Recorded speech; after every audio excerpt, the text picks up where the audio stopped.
Hello dear students, most welcome all of you in our today's class. Students, today we are going to discuss the second part of our 12th lesson, which is 3 questions.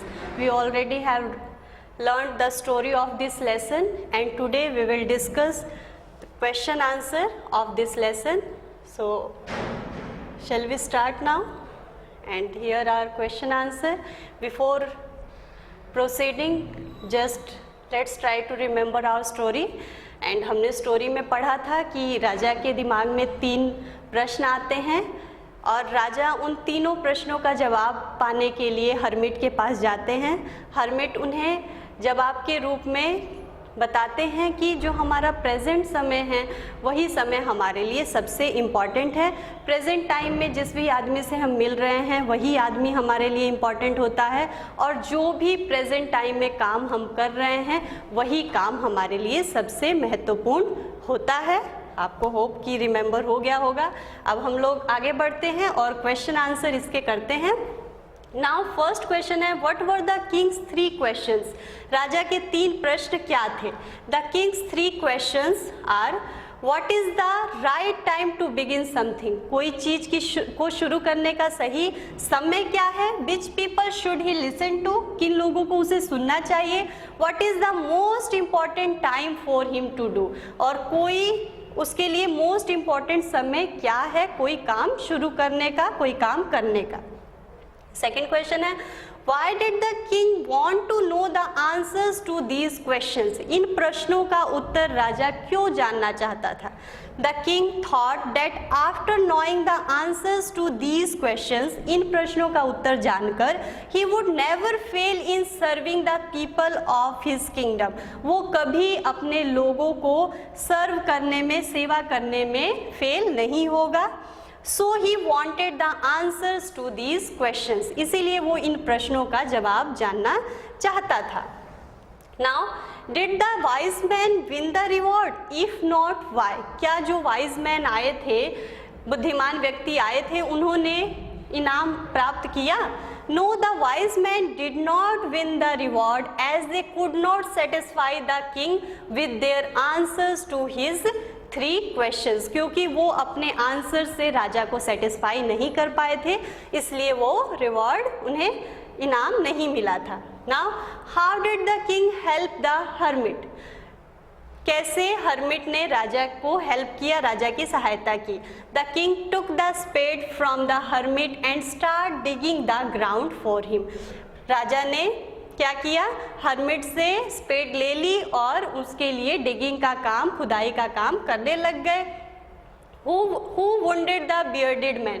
bearded आदमी को, दाढ़ी वाले आदमी को किसने चोटें पहुंचाई थी? The bodyguards wounded the bearded man. Now who was the bearded man? दाढ़ी वाला आदमी कौन था? How did the king and the hermit help the wounded man? उस wounded आदमी की राजा ने और साधु ने कैसे हेल्प की? The bearded man was the king's enemy. bearded आदमी राजा का दुश्मन था। The king and the hermit had carried the bearded man into the hut and lay him down on the bed when he was wounded. राजा और hermit उसको कहाँ ले गए थे? हट के अंदर ले गए, वहाँ उन्होंने बेड पे उसे लिटा दिया। The king dressed his wounds and gave him fresh water to drink. राजा ने उसे क्या दिया था? उसके घाव साफ किए और उसे फ्रेश वाटर पीने के लिए दिया था। Now, what did the bearded man promise to do for the king? bearded आदमी ने क्या प्रॉमिस किया था कि वो क्या करेगा? The bearded man promised to serve the king as his most faithful servant. एक नौकर की तरह, फेथफुल नौकर की तरह उसकी सेवा करेगा। Now, which is the most important time, the most important person and the most important thing to do? क्या मोस्ट इम्पॉर्टेंट समय कौन सा है, मोस्ट इम्पॉर्टेंट पर्सन कौन है और मोस्ट इम्पॉर्टेंट चीज क्या है जो हमें करनी चाहिए? Present is the most important time. Present ही मोस्ट इम्पॉर्टेंट टाइम है। The person we are with at a particular moment is the most important one and the most important thing is to do that person good. So these were your question answer related to your lesson. Now who said these lines to whom? यहाँ कुछ lines है बच्चों, किसने किसको कहीं आपने lesson पढ़ लिया है तो आप होप की बता सकते हैं. Let me take the spade and dig for you. मुझे अपना ये फावड़ा दीजिए, मैं आपके लिए डिग करूंगा, खुदाई करूंगा. किसने कहा था?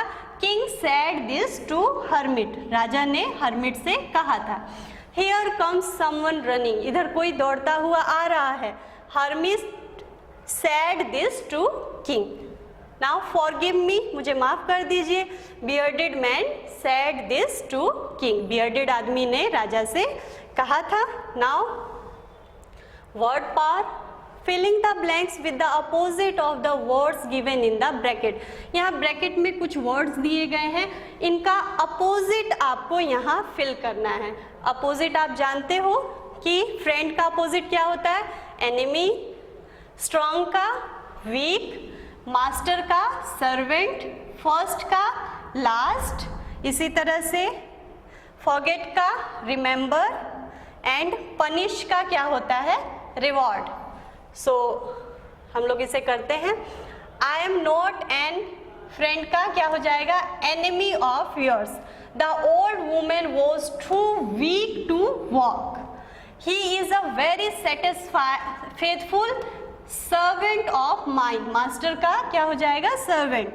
आई have warned him for the last time. You should. Forget का क्या हो जाएगा? Remember. Remember these rules of grammar. They are going to. Punish का क्या होता है?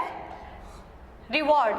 To reward him for this bravery. तो चलिए बच्चों आगे बढ़ते हैं. Now instead of saying light of the moon we can say moonlight, which is a compound word. Give compound word for each of the following. यहाँ कुछ आपको देख सकते हैं सेंटेंस दिया गया है. इन सेंटेंस में कुछ वर्ड्स हैं, उन वर्ड्स को जोड़कर कंपाउंड वर्ड बनाना है. सबसे पहले जान लेते हैं कि कंपाउंड वर्ड क्या होता है. कंपाउंड वर्ड दो वर्ड के मिलने से बनता है और दोनों ही वर्ड मीनिंगफुल वर्ड होते हैं. लेकिन जब वो दोनों वर्ड मिलते हैं तो एक नया सेंस देते हैं, एक नया अर्थ देते हैं. जैसे देखिए, the time to go to bed. Now ये क्या हो जाएगा? Bed time. The shine of the sun. तो क्या हो जाएगा? सनशाइन. सनशाइन का मीनिंग आप देख रहे हैं डिफरेंट होता है. सन का सूर्य, शाइन चमकना. लेकिन जब ये दोनों मिलके कंपाउंड वर्ड बना सनशाइन तो मतलब क्या हो गया? सूर्य की चमक. Now cloth of the table. Table cloth. इसी तरह से room for a class. Classroom. Work to be done at home. Homework. The pot for flowers. Flower pot. And now language practice. और इसमें आपको combine each pair of sentences using ING phrase. One has been done for you.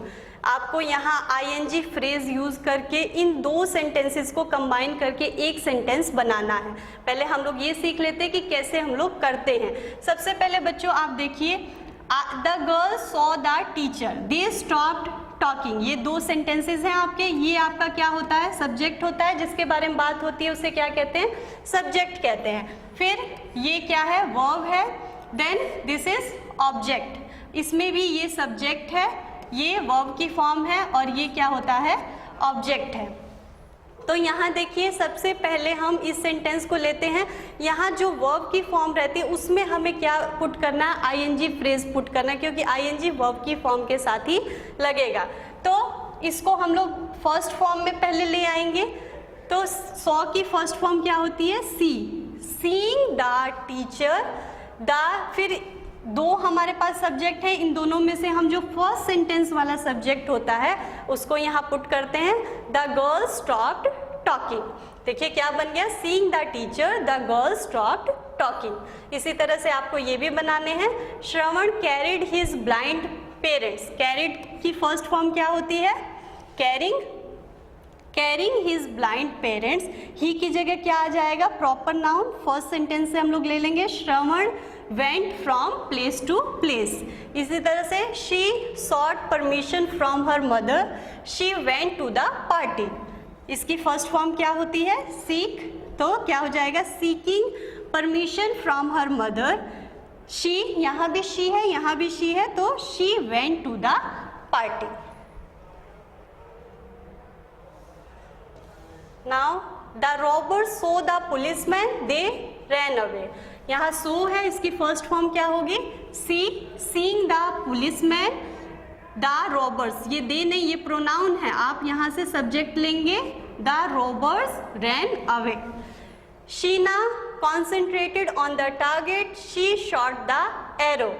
फिर concentrating on the target, she की जगह proper noun जो first में आपको subject provided है उसको आप पुट करेंगे, Sheena shot the arrow. The teacher looked at the painting, the teacher praised it. Looking at the painting, the teacher praised it. तो बच्चों इस तरह से करके आपको दोनों सेंटेंसेस को कंबाइन करके सेंटेंस बनाना है। Now write the questions to which the words underlined are the answers. यहाँ पर देखिए, ये आपको क्वेश्चन बनाना है, ये जो आपको सेंटेंस प्रोवाइडेड है ये आंसर है, इसके लिए आपको क्वेश्चन बनाना है। तो बच्चों क्वेश्चन बनाने से पहले आप ये समझ लीजिए कि वर्ब की फॉर्म आप जानते हैं, फर्स्ट फॉर्म होगी।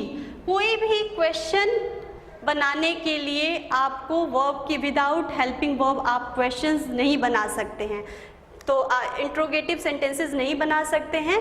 तो इसलिए आप पहले ये जान लीजिए कि यदि हेल्पिंग वर्ब जो कि क्या होती है, इज, एम, आर, वॉज, वर, ये इनमें से आपको कुछ भी प्रोवाइडेड रहेगा तो आप इसको आगे पुट करके आप क्या बना लोगे?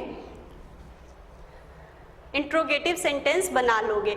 यदि इनमें से यदि ये नहीं दिया है, सिंपल आपको वर्ब की फर्स्ट फॉर्म दी गई है, मीन्स सिंपल प्रेजेंट टेंस का सेंटेंस है, तो हम डू और डज का यूज करते हैं। यदि वर्ब की सेकंड फॉर्म है तो क्वेश्चन बनाने के लिए हम लोग क्या यूज़ करते हैं? इंट्रोगेटिव सेंटेंस बनाने के लिए डिड का यूज़ करते हैं। अब देखिए, Indu reached at home at 4 PM, ये आपको आंसर प्रोवाइडेड है। अब हमें क्या बनाना है? क्वेश्चन बनाना है। तो व्हेन, क्योंकि यहाँ वर्ब की सेकंड फॉर्म में तो हमने क्या बताया था? डिड लगेगा। When did Indu reach at home, और जब यहाँ सेकंड फॉर्म डू की सेकंड फॉर्म डिड लग गई है हेल्पिंग वर्ब, तो ये जो वर्ब की फॉर्म थी वो फर्स्ट फॉर्म हो जाएगी इसकी। He became successful by working hard.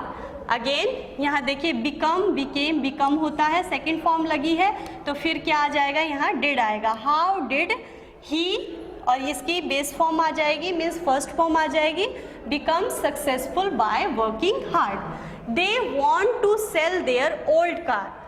What, ये वॉन्ट क्या है? फर्स्ट फॉर्म है, तो क्या आएगा? डू या डज में से। यदि यहाँ ही रहता, फर्स्ट थर्ड पर्सन सिंगुलर के साथ डज आता है, तो वैसा कुछ नहीं है। आपको यहाँ पे क्या है? वर्ब सब्जेक्ट क्या है? दे है, तो आप डू का यूज करेंगे। What do they want to sell? Meetu's parents are going to the museum. Again where, यहाँ देखिए हेल्पिंग वर्ब प्रोवाइडेड है, तो सीधे आप हेल्पिंग वर्ब पुट करेंगे, where are Meetu's parents going. इस तरह से करके आपको इंट्रोगेटिव सेंटेंसेस बनाने हैं। Now in the last your homework, and you are to learn all the comprehension questions, answer of the lesson 3 questions, and then prepare word power and language practice of the lesson of 3 questions. This is your homework, and hope you will do this homework. You will learn these question answer of this lesson. So students, let's meet in our next class with the next lesson. Till then, thank you.